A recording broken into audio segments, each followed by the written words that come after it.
Hey everybody, Miss Elizabeth here again for another session of bedtime stories. So as you know, we started yesterday with the story Fortunately the Milk, which is by Neil Gaiman, illustrated by Scotty Young, and published by HarperCollins. So, yesterday, the father of the children set out to retrieve milk for his kids' breakfast cereal and for his tea, and already he has been waylaid by both aliens and pirates.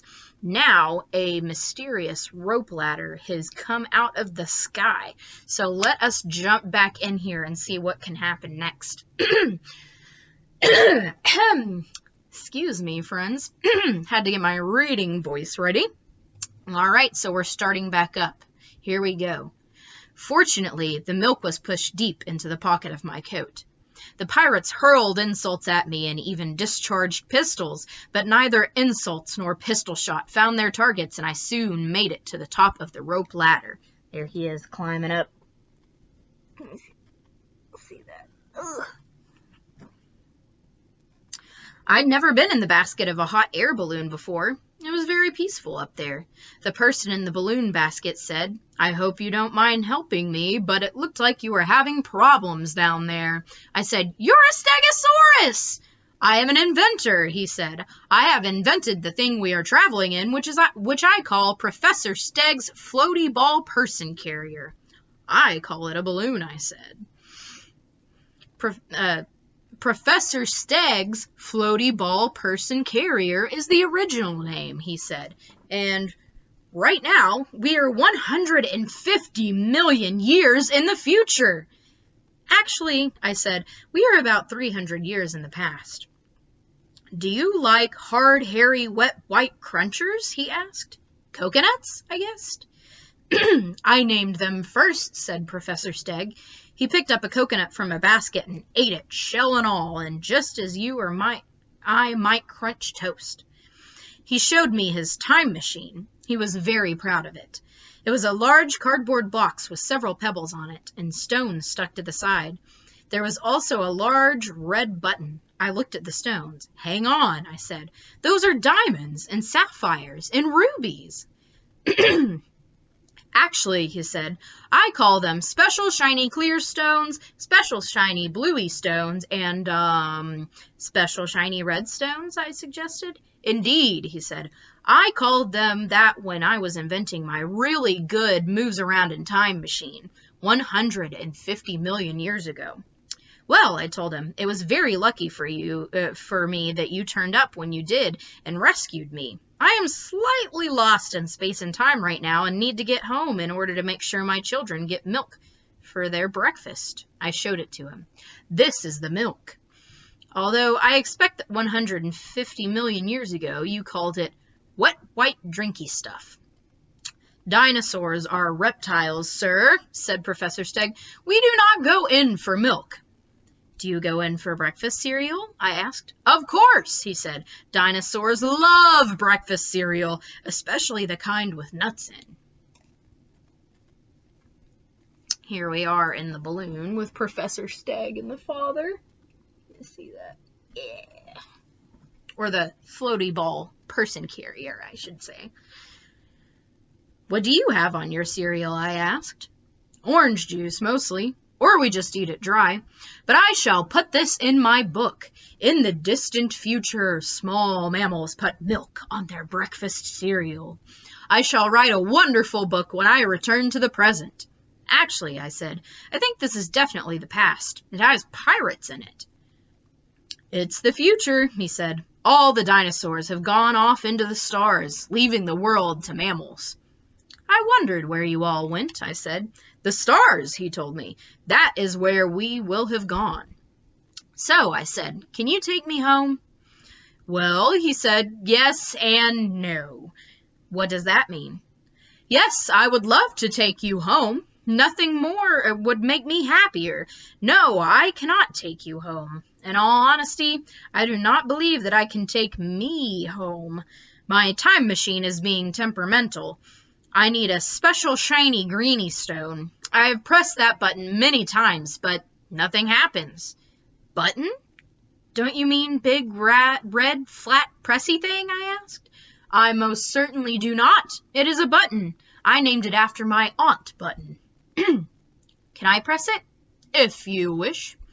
I pressed the button. The sun shot around the sky, and the sky started to flicker in nights and in days, and the balloon began to rock and lurch and zoom around like an angry fly. I held on to the ropes as hard as I could. Fortunately, I was still keeping tight hold of the milk in my right hand. When we stopped being blown all across the sky, it was night, and according to Professor Stegg, we had only gone back about 1,000 years. The moon was nearly full. I am even further from my children and our breakfast, I said. You have your milk, he said. Where there is milk, there is hope. Ah, over there. That looks like a perfect landing platform for time-traveling scientists and floaty ball person carriers. Here's him pressing the button earlier. We landed on the platform and got out. The platform stuck up out of the jungle and had flaming torches on each side. There were people standing on it with very black hair and sharp stone knives. Is this a balloon landing platform? I asked the people. It is not, said a fat man. It is our temple. We had a very bad harvest last year, and we had just asked the gods to send us a sacrifice to make sure that this year's harvest is better when you floated down in that thing with your monster. Here's the picture of everybody landed. Can we see? Yeah. Thank you, by the way, said a little thin man. I was going to be the sacrifice if no one else turned up. Much obliged. So now we will sacrifice you and your monster. But my children are waiting for their breakfast, I said. Look, I held up the milk. Why did they all just fall to their knees? Asked Professor Stegg. Is this usual hairless mammal behavior? Perhaps I should hold up some hard, hairy, wet white crunchers and see what happens. Coconuts, I told him. They are called coconuts. What is that you are holding? The fat man asked. Milk, I said. Milk, they exclaimed, and they prostrated themselves on the ground. We have a prophecy, said the fat man, that when a man and a spiny-backed monster descend from the skies on a round floaty thing. Floaty ball person carrier, said the little thin man. Yes, one of those. We were told that when that happened, if the man held up milk, then we were not to sacrifice them. But we were meant to take them to the volcano and give them as a present the green jewel that is the Eye of Splod. Splod? He is the god of people with short, funny names. It is, I said, a remarkably specific sort of a prophecy. When did you receive it? Last Wednesday, said the fat man proudly. The priest of Splod was woken in the night by a voice whispering from the heavens, and when he went to look and see who it was, there was nobody there. Also, he was sleeping on the top of the temple, and nobody else could have been up there with him, so it must have either been Splod himself talking or one of his angelic messengers. We walked together down a jungle path. Professor Stegg carried the rope in his mouth that led up to the balloon, and he dragged the balloon along.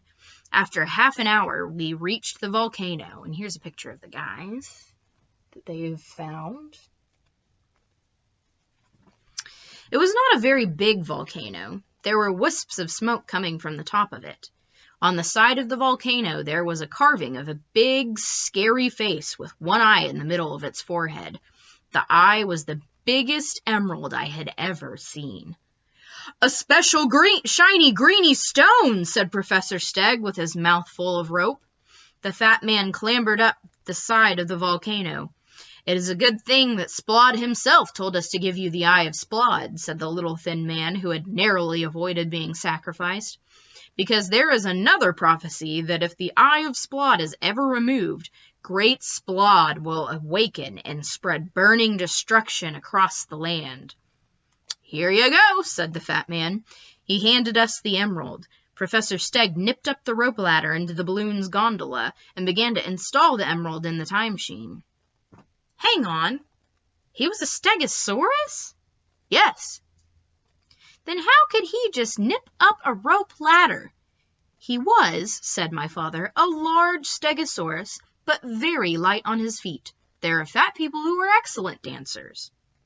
Here's a picture of the mountain with the Eye of Splod. Here we go. Are there any ponies in this? Asked my sister. I thought there would be ponies by now. She's wishing of ponies. I was standing on the ground, holding on to the rope ladder when the ground shook, and the very small volcano began to belch smoke and lava. Splod is angry, shouted the little thin man. He wants his eye back. There was a rushing wind, and the balloon jerked me up into the air, high above the splurting lava. Unfortunately, I dropped the milk.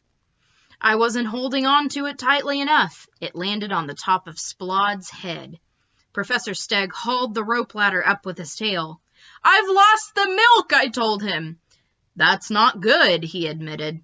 But I know where it is. It's on top of Splod's head on the side of the volcano, Professor Steg said. Good Splod! What on earth is that?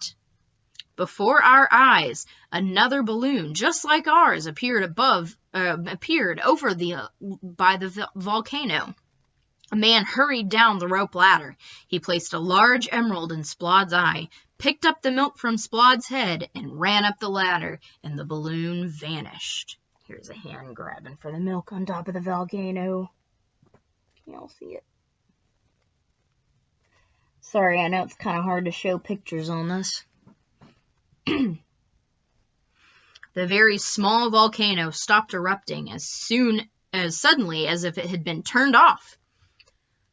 That was a bit peculiar, wasn't it? Said the professor. It was, I agreed, gloom and despair and despondency overcoming me. That man in that balloon stole my milk. We are lost in the past with jungles and pirates and volcanoes. Now I will never get home. My children will never have breakfast. We are doomed to float forever through the dusty air of the past in a hot air balloon. It is not a balloon, said Professor Steg. It is a floaty ball person carrier. What nonsense you do talk. Now I think that should do the trick. He finished attaching the emerald to the box, using string mostly and also sticky tape, and he pushed the red button. Where are we going? I asked. It seemed like the sun was zooming across the sky, as if nights were following days in a flickering strobe. The far, far future, said Professor Steg. The machine stopped. We were hanging in the air above a grassy plain with a very small gray mountain beneath us. There, said Professor Steg, it is now an extinct volcano. But look! On the side of the extinct volcano was carved the face of Splod, still recognizable, even though it was much eroded by time and the weather. And in the single eye was a huge green emerald, a perfect twin to the one that we had attached to the time machine. Right, said Professor Steg. Grab me that special shiny greeny stone. Oh, picture. Sorry. There we go. Eye of Splod. I went over the side of the gondola and down the rope ladder. I pulled the emerald out of the eye socket.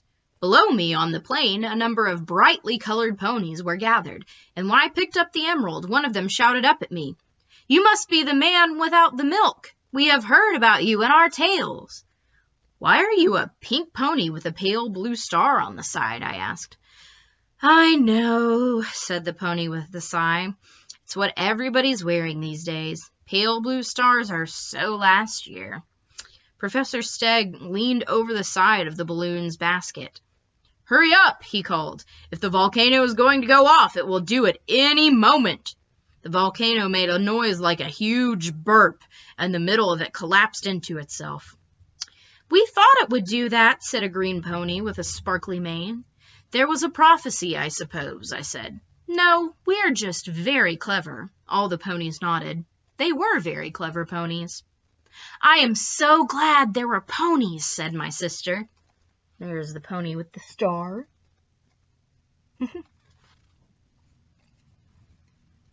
I got back into the balloon basket. Professor Stegg unhooked the first emerald from his time machine and replaced it with the one that I had just taken from the weathered face of Splod in the future. There's Professor Stegg. Do not, whatever else you might do, said the professor, touch those two stones together. Why not?